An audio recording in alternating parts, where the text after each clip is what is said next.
Hi, my name is Brittany Faust, and I will be doing my presentation on stress and its effects on the body. So, what is stress? Well, stress is something that just about everybody will go through in their lives. There are three main types of stress, and that is physical stress, mental stress, and emotional stress. All three of these can have major effects on the body and can really damage it.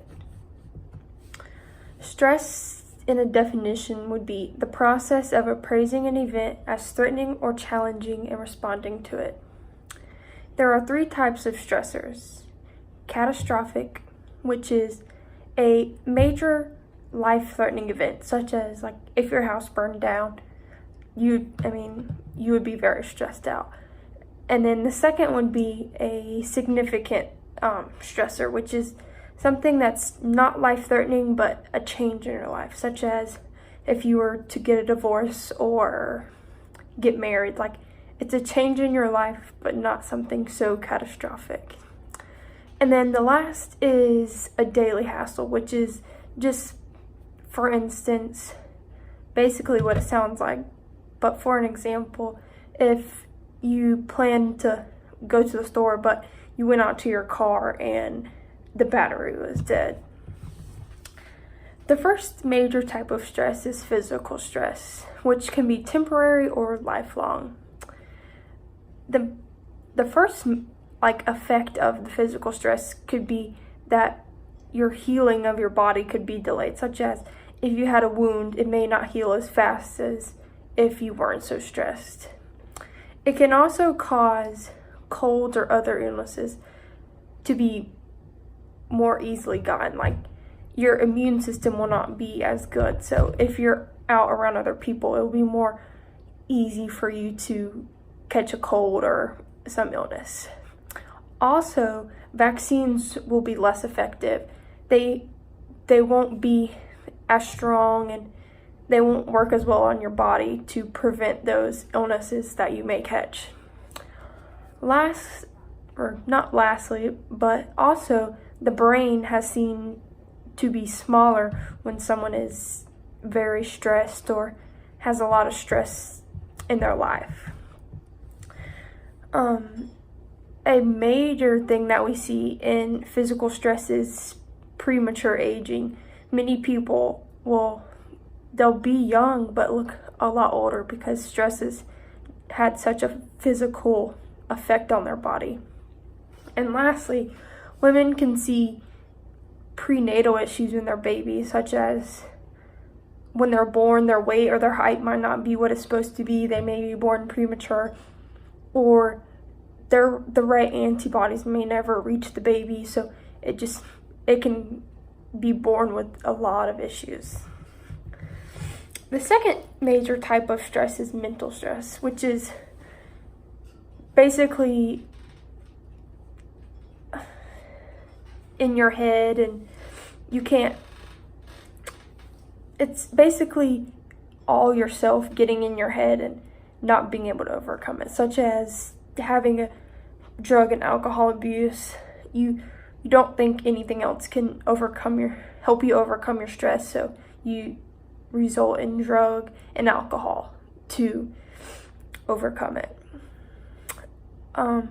Mental stress can also cause people to not believe things, or to believe things that are not completely true, such as that the drugs and the alcohol will overcome their stress and help them cope with it. We also can see hallucinations in people who suffer from mental stress. They can begin to see things or hear things that aren't really there.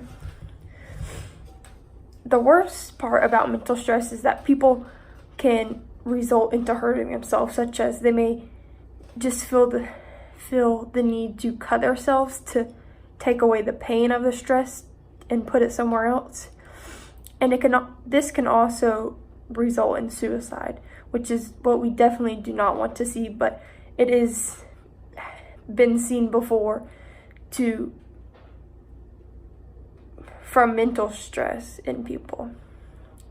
People get to the point where they believe that the only way to cope with their stress is to leave the world.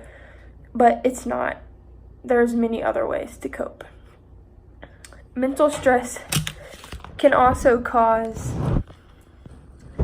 eating disorders, such as like binge eating or not eating enough.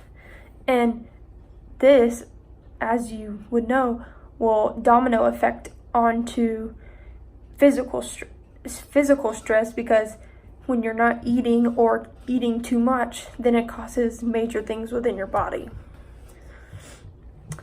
The last major component of stress is emotional stress. This is things like mood swings.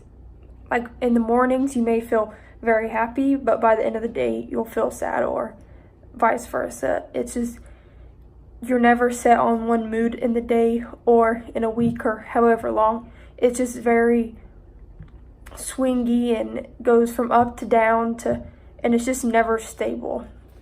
One who suffers from emotional stress can experience annoyance or restlessness, lack of focus, and sadness. And from this, it can cause a lot of other issues within your life and cause other disturbances.